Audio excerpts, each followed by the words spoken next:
In a bold and unapologetic stand against the entrenched injustices of the global system, African leaders are awakening to the clarion call of Burkina Faso's revolutionary leader, Captain Ibrahim Traoré.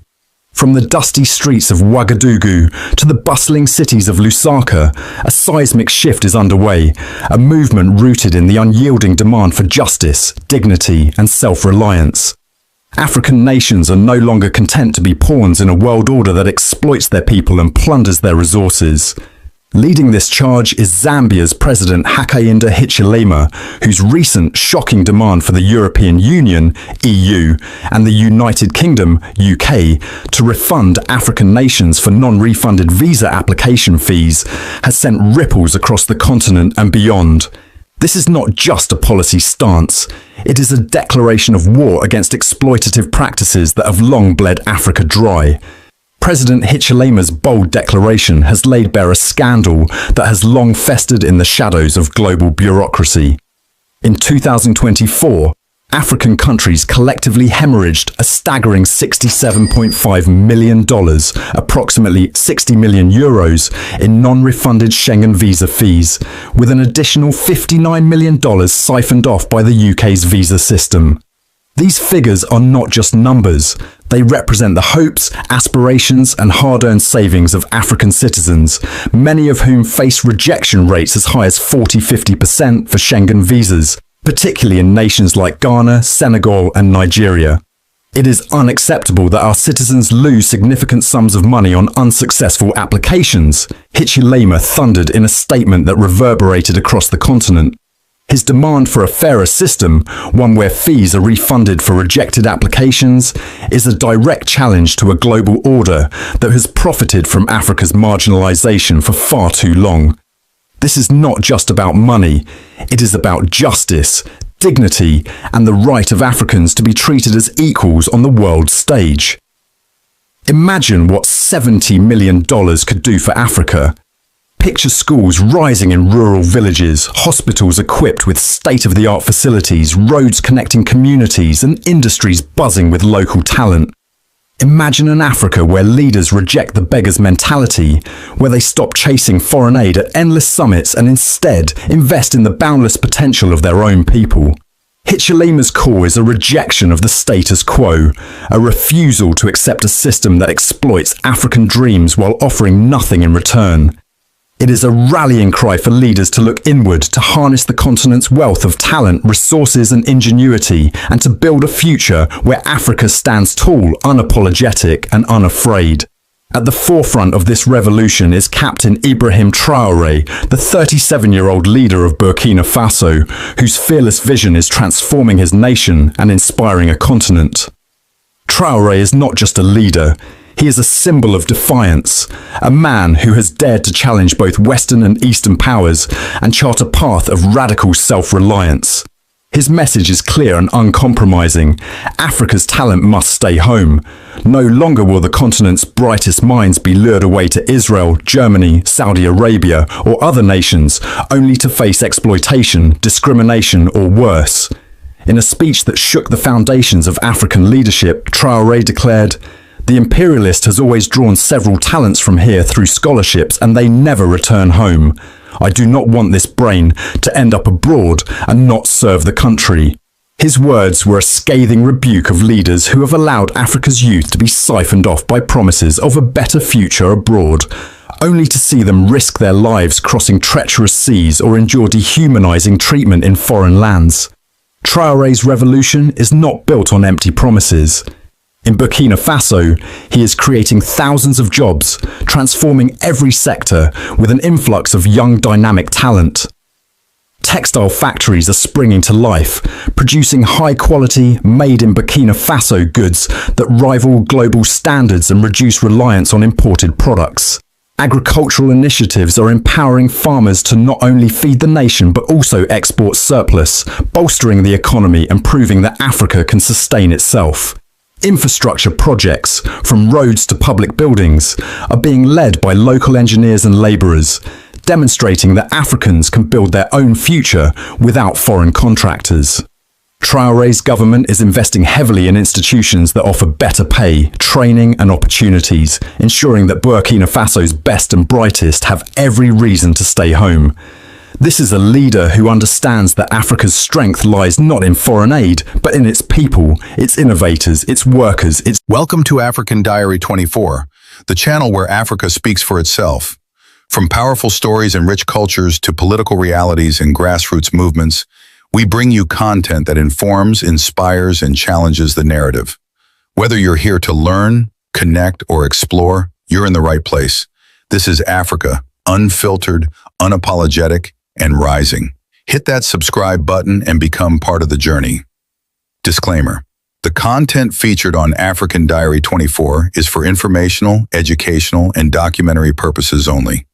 We aim to represent stories with accuracy and integrity, but the views expressed in interviews or commentary do not necessarily reflect those of the channel. We do not promote hate, violence, or political bias. Viewer discretion is advised, especially for sensitive topics.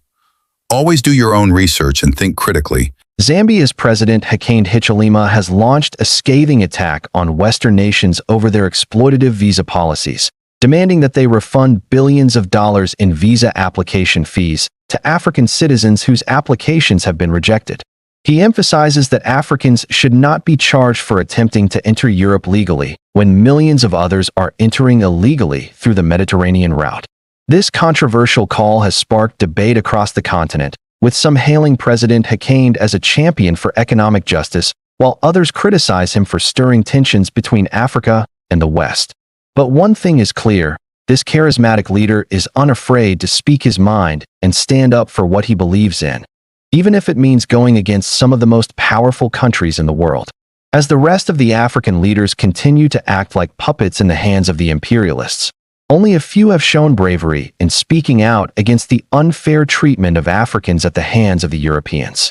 One such leader is Burkina Faso's new military strongman, Captain Ibrahim Traoré, and another is Zambia's President Hakainde Hichilema. These two African leaders have become increasingly vocal in their criticism of Europe's exploitative visa policies and its devastating impact on African economies.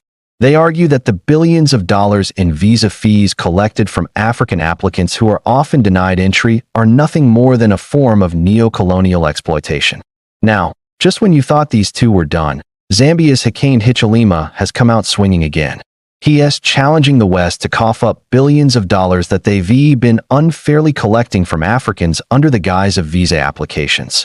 It is time for the West to face the consequences of their exploitative policies and learn that they ain't just take advantage of African countries anymore. Speaking during the official opening of the third session of the 12th Parliament on Monday, President Hakainde said it is unfair for Zambia and other African countries to continue paying money to the UK and the European Union for visas when millions of other Africans are crossing the Mediterranean Sea into Europe illegally. We need our young people to benefit from scholarships to go and study in Europe and get work experience so that they can come and help develop our country. He said, "It is unacceptable for us to continue paying money to the UK and the EU for visas when millions of our brothers and sisters are crossing the Mediterranean Sea into Europe illegally, risking their lives, and in some cases losing their lives in the process." The Zambian leader pointed out that the UK and the EU are making billions of dollars by exploiting African countries and charging visa application fees. He emphasized that if Africans are denied visas, they should not be penalized financially. Why should we continue paying money to the UK and the EU for visas when millions of our brothers and sisters are crossing the Mediterranean Sea into Europe illegally? If they don't get work permits, why should they be penalized financially? He questioned.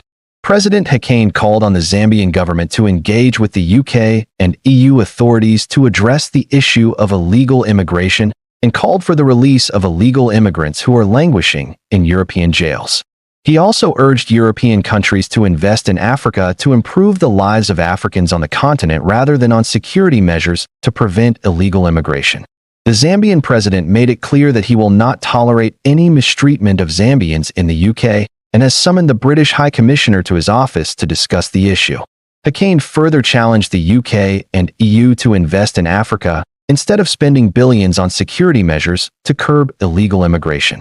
He stressed that investing in Africa would provide opportunities for Africans and reduce the need for them to risk their lives and seek irregular migration routes to Europe. President Hakainde has promised to prioritize the welfare of Zambians living in the UK and ensure they are treated fairly and with dignity. This latest call for action comes after the United Nations High Commissioner for Refugees, UNHCR, revealed that more than 700,000 refugees had crossed into Europe via boats and other what it described as irregular means since the beginning of 2023 alone. Most of them were from Turkey, Libya, Tunisia, and Egypt. The international organization said at least 148 people died or went missing trying to reach Europe in the first quarter of 2023, but believes the real figure could be much higher. In response, European officials have accused African countries of failing to control their borders and have threatened to cut aid and increase deportations of undocumented migrants. However, President Hakainde has hit back, arguing that Europe needs to do more to address the root causes of illegal migration, such as poverty and conflict in Africa. He emphasized that millions of Africans are fleeing war, persecution, and climate change and are seeking a better life in Europe. President Hakainde also pointed out that many of these migrants are young men who are the future leaders of their countries, and that Europe is depriving Africa of their potential by denying them the opportunity to return home and contribute to their development. The Zambian leader's call for a review of the UK and EU visa policies has been echoed by other African leaders and civil society organizations who argue that the current system is unfair and exploitative. They have called for more affordable and accessible visa options for Africans who want to travel to Europe for legitimate reasons, such as education, business, or tourism. The debate over visa policies between Africa and Europe is likely to intensify in the coming months as African leaders continue to push for more favorable policies that prioritize the needs of their citizens and promote greater cooperation between Africa and Europe. And as the rest of the African leaders continue to act like puppets in the hands of the imperialists. Only a few have shown bravery in speaking out against the unfair treatment of Africans at the hands of the Europeans. One such leader is Burkina Faso's new military strongman, Captain Ibrahim Traoré, and another is Zambia's President Hakainde Hichilema. These two African leaders have become increasingly vocal in their criticism of Europe's exploitative visa policies and its devastating impact on African economies. They argue that the billions of dollars in visa fees collected from African applicants who are often denied entry are nothing more than a form of neocolonial exploitation. In fact, there is a growing sentiment among African leaders who are challenging the status quo and taking bold steps to prioritize the interests of their countries and citizens. Just look at what's happening in Burkina Faso as an example. When Captain Ibrahim Traoré came to power in September last year, he wasted no time in putting his own people first. In a shocking move that sent shockwaves across the country, he immediately replaced the French ambassador to Burkina Faso with his own citizen, Mamadou H. Dicko, breaking away from the long-standing tradition of appointing foreigners to the position. This bold decision was a clear signal of Traoré's commitment to prioritize Burkinabe interests and break free from the shackles of neocolonialism. But that's not all. Traoré also took decisive action against foreign companies that were exploiting Burkina Faso's natural resources for their own benefit. He terminated contracts with foreign gold mining companies, including one with a Canadian company, Samafo, which had been operating in the country for years. Traoré argued that these companies were not benefiting the local population and that it was time for Burkina Faso to take control of its own resources. He also took on the French language, which had been the official language of Burkina Faso since its independence from Dutch rule in 1960. Traoré recognized the importance of preserving the country's indigenous languages and cultures and made the local Moor language compulsory in schools. In addition to his efforts to promote linguistic diversity, Traoré has also been working to improve access to education for children in Burkina Faso. He has launched a program to provide free primary education to all children in the country in order to reduce the high rates of illiteracy and improve the quality of life for families. Traoré's commitment to improving access to education is part of his broader agenda to empower the people of Burkina Faso and create a better future for the country. By investing in the next generation, Traoré hopes to create a more prosperous and equitable Burkina Faso for all. These actions have not been without controversy. Some critics argue that Traoré's policies are too radical and that he is damaging Burkina Faso's relationship with its former colonial master, France. However, Traoré remains undeterred and has made it clear that he is committed to putting the interests of his country and people first. His example is a beacon of hope for other African leaders who are also looking to break free from the shackles of neocolonialism and chart a new path for their countries. And Zambia's Hakainde Hichilema is another leader who is championing a similar cause. In his own way, Hakainde has been a vocal critic of the exploitative practices of Western countries, particularly the UK and the EU, and their visa policies that have made it difficult for Zambians and other Africans to travel to these countries for legitimate reasons. Hakainde argues that the billions of dollars in visa application fees collected from Zambians who are often denied visas are nothing more than a form of neo-colonial exploitation. He is calling on the Zambian government to engage with the UK and EU authorities to address the issue of illegal immigration and to call for the release of illegal immigrants who are languishing in European jails. If these two leaders continue to stay true to themselves and keep pushing for what they believe in, there is hope that other African leaders will be inspired to do the same. We need more leaders like Hakainde and Traoré who are not afraid to stand up for their people and challenge the status quo. As African countries continue to push for more favorable visa policies and greater cooperation with Europe, it will be interesting to see how the UK and EU respond to these demands. Will they be willing to make concessions and improve their visa policies to make it easier for Africans to travel to their countries, or will they continue to resist these calls for change? Only time will tell. As always, thank you for watching. Please don't forget to subscribe so you never miss an upload. And you can also support us through the link in the description below. Until next time, stay tuned.